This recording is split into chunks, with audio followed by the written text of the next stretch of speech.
The oil change. The most basic, important, and quintessential of auto services. As a vehicle owner and driver, you'll be tasked with having an oil change done more often than anything else for your ride, and for good reason. Motor oil keeps everything running smoothly under the hood, and changing it out for healthy oil is of utmost importance. While our auto service department at Toyota of Clermont is top-notch, we understand that it's a pain to have to schedule a change so often, so why not do it yourself?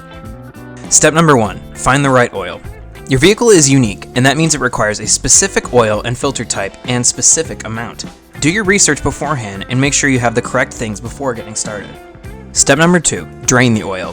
For this, you're going to need a socket wrench, oil pan, and very quick reflexes. Locate the oil reservoir under your car. It should be a large metallic box-looking part with a hole plugged by a screw. Place the oil pan underneath so the old oil has a place to go. Then, unscrew the drain plug and quickly get out of the way. Wait for it to finish draining out and then replug the reservoir. You can also take this time to unscrew the oil filter and replace it. Step number 3, add new oil.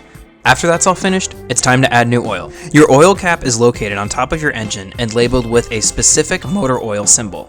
Unscrew the cap, use a funnel, and dispense the right amount of oil into the engine. After you've double-checked your filter, drain cap, and oil cap, start your engine. Let it run for several minutes, and then use the dipstick to check the condition and amount of oil in your tank. Easy peasy. If you have questions or would rather have one of our auto service techs help you out, visit Toyota of Clermont today at 16851 State Road 50.